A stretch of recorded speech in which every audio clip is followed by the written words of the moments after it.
2026 সালের মাধ্যমিক পরীক্ষার্থী S Haldar sir YouTube channel থেকে তোমাদের সবাইকে স্বাগতম। আজকে তোমাদের একটি নতুন ভিডিও নিয়ে এসেছি। কষে দেখি 12 গোলক দ্বিতীয় ইউনিট টেস্ট 2025 এই অধ্যায়ের সকল গাণিতিক সূত্র আমি এই ভিডিওর মাধ্যমে দেখাবো এবং 11 থেকে 16 নং মোট 16টি প্রশ্নের গাণিতিক বিশ্লেষণ সহ সমাধান দেখাবো আমি এই ভিডিওর মাধ্যমে। কাজে তোমরা যারা এখনও আমার এই চ্যানেলটিকে সাবস্ক্রাইব করোনি তারা এখন এই চ্যানেলটিকে সাবস্ক্রাইব করে বেল আইকনটি প্রেস করে দাও। দ্বিতীয় ইউনিট টেস্টের সিলেবাস তোমরা দেখতে পাচ্ছ। এক চলক বিশিষ্ট দ্বিঘাত সমীকরণ সম্পাদ্য। আজকে আমরা এই যে গোলকের বাকি যে অংশ, অর্থাৎ আমি একটি ভিডিওতে পূর্বের যেটা 1 থেকে 10 পর্যন্ত দিয়েছি, এখন 11 থেকে বাকি যে প্রশ্নগুলি আছে সকল প্রশ্নের সমাধান আমি দেব। আর এখান থেকে এবারে তোমাদের যে পরীক্ষা, সেই পরীক্ষায় টোটালি থাকবে 10 মার্ক। কাজেই তোমরা নিজেরাও বুঝতে পারছো এই ভিডিওটা বা এই অধ্যায়টা কতটা গুরুত্বপূর্ণ। হ্যাঁ, তো চ্যাপ্টার হচ্ছে 12 গোলক, ইংরেজিতে বলে যাকে স্ফিয়ার। মোট মূলত 16-18টি এরকম ছোটো বড় মিলে গাণিতিক সমস্যার সমাধান আমি দেখাবো। তো এখান থেকে শুরু হলো, 10 হয়ে গেল।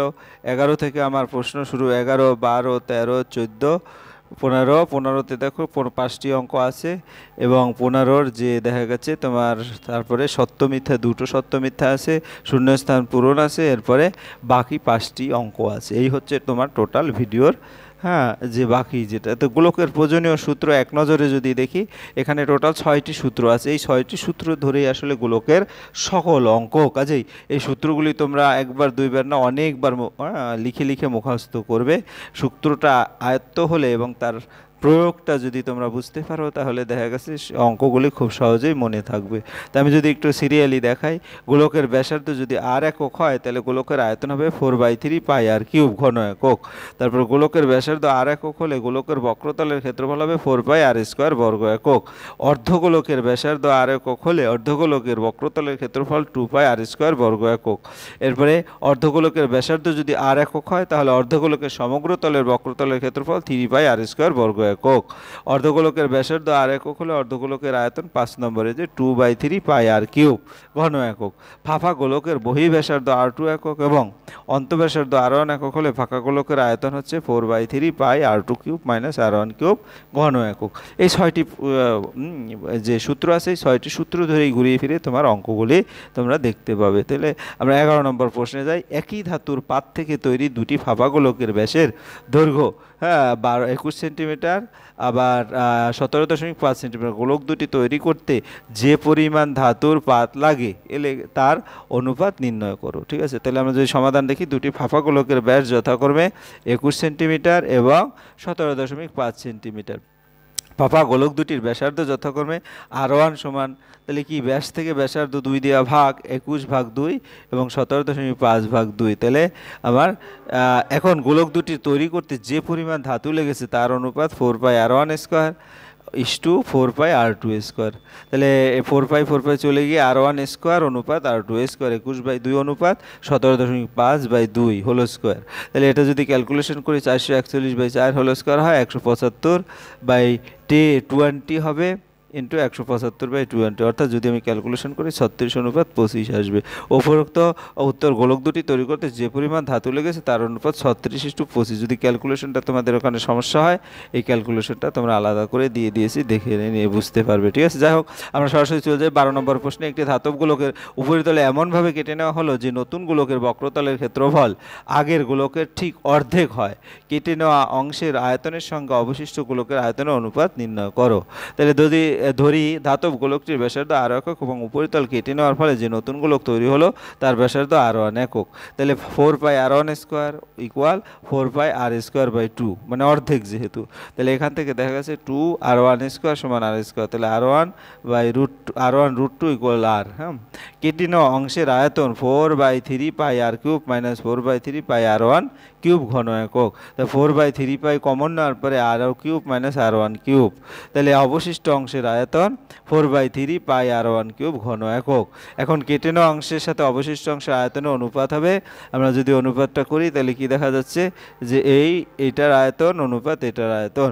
তারপর r3 4/3 পাই এগুলি কেটে গিয়ে r3 minus r1 cube minus r1 cube.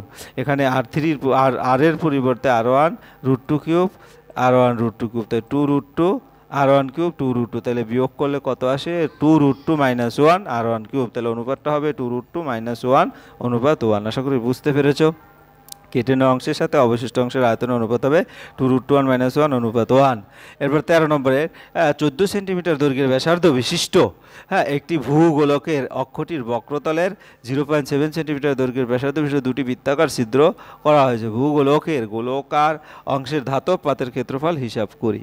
তাহলে ভূগোলকটির ব্যাসার্ধ r সমান 14 সেন্টিমিটার, দুটি বৃত্তাকার ছিদ্রের প্রত্যেকটির ব্যাসার্ধ স্মল r সমান 0.7, সমগ্র ভূগোলকের বক্রতলের ক্ষেত্রফল 4 আর স্কোয়ার সমান 4 × 22/7 গুণ 14 হোল স্কোয়ার, অর্থাৎ এখানে ক্যালকুলেশন করলে 2464 বর্গ সেন্টিমিটার হয়। দুই বৃত্তাকার ছিদ্রের ক্ষেত্রফল 2π r স্কোয়ার সমান 2 × π মানে 22/7 গুণ 0.7 স্কোয়ার, অর্থাৎ 3.08 বর্গ সেন্টিমিটার। ভূগোলকটির গোলাকার অংশের ধাতব পাতের ক্ষেত্রফল সমান সমগ্র গোলকের বক্রতলের ক্ষেত্রফল মাইনাস দুটি বৃত্তাকার ছিদ্রের ক্ষেত্রফল। তাহলে 2464 - 3.08 বর্গ সেন্টিমিটার বিয়োগ করলে হয় 2460.92 বর্গ সেন্টিমিটার। তাহলে উত্তর হবে ভূগোলকটির গোলকের অংশের ধাতব পাতের ক্ষেত্রফল হবে 2460.92 বর্গ সেন্টিমিটার। এরপরে কোশ্চেন নম্বর 14, 8 সেন্টিমিটার দৈর্ঘ্যের ব্যাসার্ধ বিশিষ্ট একটি নিরেট গোলককে গলিয়ে 1 সেন্টিমিটার দৈর্ঘ্যের ব্যাসার্ধের কয়টি নিরেট গোলক তৈরি করা যায় হিসাব করে। ভালো একটা প্রশ্ন।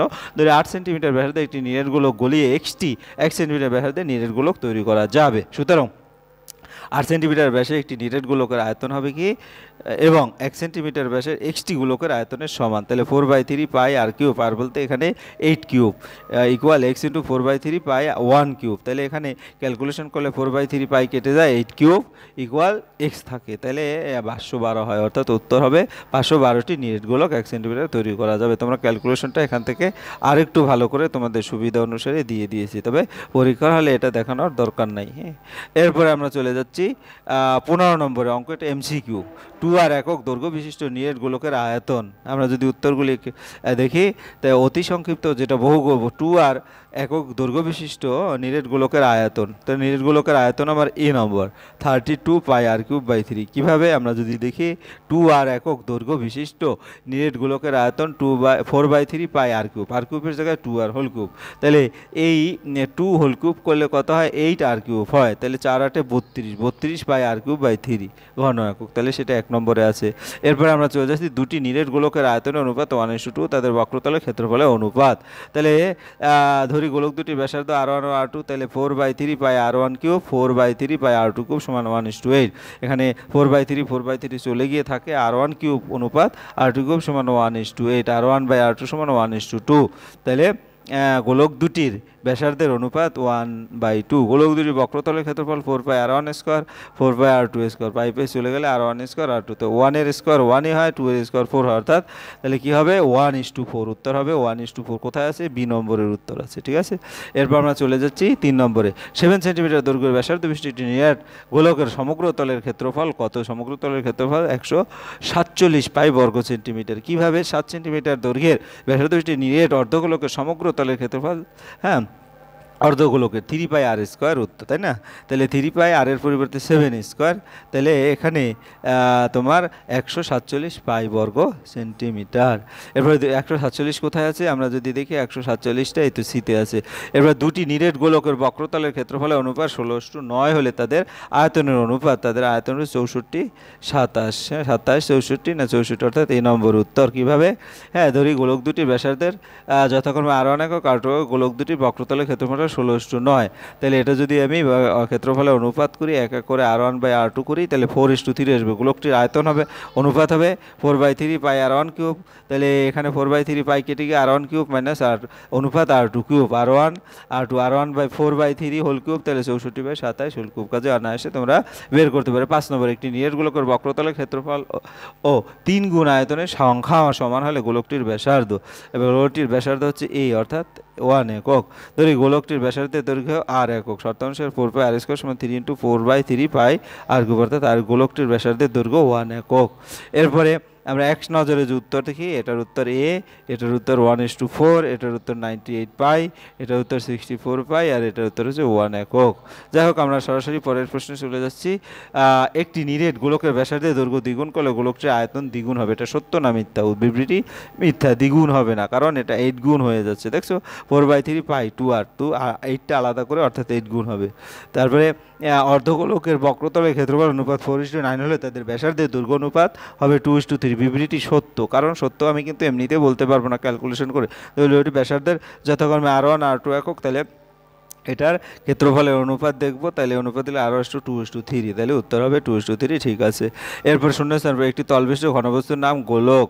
তারপরে একটি নিরেট অর্ধগোলকের সমতলের সংখ্যা একটি নিরেট অর্ধগোলকের ব্যাসার্ধের দৈর্ঘ্য 2r একক হলে সমগ্র তলের ক্ষেত্রফল হচ্ছে 12 পাই r²। যাই হোক, এরপর আমরা নিচের বিবৃতিগুলি সত্য না মিথ্যা দেখো, এটা আমরা দেখিয়েছি, শূন্যস্থান দেখিয়েছি। এরপর আমরা সরাসরি চলে যাবো অতি সংক্ষিপ্ত।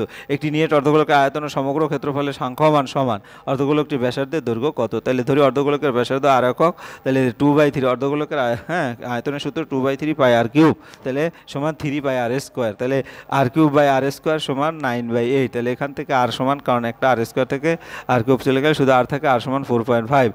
উত্তর অর্ধগোলকের ব্যাসার্ধ 4.5 একক। এরপরে তোমরা এটাই কিন্তু ক্যালকুলেশন করবে। উত্তরটা সমাধানের জন্য ক্যালকুলেশনটা একটু ইজি করে দেখিয়েছি। সংক্ষিপ্ত প্রশ্ন, এবার উত্তর 2। একটি নিরেট গোলকের বক্রতলের ক্ষেত্রফল একটি নিরেট লম্বাকৃতি চোঙাকার বক্রতলের ক্ষেত্রফলের সমান। একটি উচ্চতা ব্যাসের দৈর্ঘ্য উভয় 12 সেন্টিমিটার, গোলকটির ব্যাসার্ধের দৈর্ঘ্য কত? লিখে ধরি গোলকের ব্যাসার্ধ 8 সেন্টিমিটার, তাহলে লম্ব বৃত্তাকার চোঙের উচ্চতা 12 সেন্টিমিটার এবং ব্যাস 12 সেন্টিমিটার, তাহলে ব্যাসার্ধ r1 সমান 12/2 6 সেন্টিমিটার। সূত্র অনুযায়ী 4 পাই r² সমান 2 পাই r1h। এখানে বাকি কেটে গিয়ে 2r² সমান r1h, তাহলে 2r2 ইকুয়াল 6 বাই কত হবে তোমার 12, তাহলে r সমান হবে কত? r সমান হবে হলো 6, অর্থাৎ উত্তর কত হলো আমার? আর গোলকটির ব্যাসার্ধ হবে 6 সেন্টিমিটার। এরপর আমরা চলে যাচ্ছি 3 নম্বরের প্রশ্ন। একটি নিরেট অর্ধগোলকের সমগ্র তলের ক্ষেত্রফল একটি নিরেট গোলকের বক্রতলের ক্ষেত্রফল সমান অর্ধগোলক ও গোলকের যে দড়ি অর্ধগোলকের ব্যাসার্ধ r একক, নিরেট গোলকের ব্যাসার্ধ r1 একক। তাহলে শর্তানুসারে 3 পাই r1² সমান 4 পাই r1², তাহলে r² বাই r1 সমান 4/3। এখান থেকে ক্যালকুলেশন করে r1:r2 2/√3, অর্থাৎ অর্ধগোলক ও গোলকের ব্যাসার্ধের দৈর্ঘ্য অনুপাত 2:√3। এরপর আমরা 4 নম্বরের প্রশ্নে চলে যাব। একটি নিরেট গোলকের বক্রতলের ক্ষেত্রফল এস এবং আয়তন ভি হলে s³/v² এর মান কত? তা লিখি, পায়ের মান না বসিয়ে। নিরেট গোলকের ব্যাসার্ধ r একক, নিরেট গোলকের বক্রতলের ক্ষেত্রফল s সমান পাই r² এবং নিরেট গোলকের আয়তন 4/3 পাই r³। এগুলো সকল কিন্তু সূত্র আমি দিয়েছি। তাহলে s³/r³, s³ মানে 64, r³ r⁶, অর্থাৎ এসটাকে কিউব করলাম, হ্যাঁ, আবার ভিকে স্কোয়ার করলাম, তাহলে এই মানটা আসে। তারপরে নর্মালি কাটাকাটি ক্যালকুলেশন করলে যে রেজাল্টটা পাবো সেটা হচ্ছে s³/v³ হচ্ছে 36 পাই। এরপর আমরা 4 নম্বরের প্রশ্নে চলে যাব। 5 নম্বর, একটি গোলকের ব্যাসার্ধের দৈর্ঘ্য 50% বৃদ্ধি করলে, এই প্রশ্নটা কিন্তু প্রায় পরীক্ষায় আসে, হ্যাঁ, একবার বাদে বাদে বৃদ্ধি করলে বক্রতলের ক্ষেত্রফলের শতকরা কত বৃদ্ধি পাবে? ধরি গোলকটির ব্যাসার্ধ r একক, গোলকটির বক্রতলের ক্ষেত্রফল 4 পাই r², গোলকটির ব্যাসার্ধ হচ্ছে 50% বৃদ্ধি করলে পরিবর্তিত ব্যাসার্ধ r+50r/100 একক। কাটাকাটি করলে r+r/2 একক, 3r/2। গোলকটির বক্রতলের ক্ষেত্রফল 4/3r/2 হোল স্কোয়ার, 9r²/4 হবে, 4 কাটা গেলে 9 পাই r² বর্গ, অর্থাৎ অর্ধগোলকের বক্রতলের ক্ষেত্রফল 125% বৃদ্ধি পাবে। কীভাবে? তাহলে বক্রতলের ক্ষেত্রফল শতকরা বৃদ্ধি পেল 9r² - 4 পাই r² ডিভাইডেড 4 পাই স্কোয়ার। এখানে সব কিছু কাটাকাটি করলে দেখা যাচ্ছে 125% আসে, তাহলে এই হবে উত্তর। এই তোমাদের সমস্ত যে প্রশ্নগুলি আছে, আশা করি এই গোলক রিলেটেড সমস্ত প্রশ্নের সমাধান আমি এই ভিডিও এবং পূর্বের যে আরেকটা ভিডিও, দুটো ভিডিওর মাধ্যমে দিয়েছি। তোমরা দুটো ভিডিও একসাথে করে যখন করবে তখন সমস্ত চ্যাপ্টারেই তোমার সমাধান হয়ে যাবে। পরিশেষে বলবো, তোমরা যারা এখনও আমার এই চ্যানেলটিকে সাবস্ক্রাইব না করে ভিডিওগুলি দেখছো, প্লিজ চ্যানেলটিকে সাবস্ক্রাইব করে বেল আইকনটি প্রেস করে দাও। ভিডিওটি দেখার জন্য অসংখ্য ধন্যবাদ। ভিডিওটি ভালো লাগলে লাইক, কমেন্ট, শেয়ার করতে ভুলো না। আজ এই পর্যন্তই, ধন্যবাদ সবাইকে।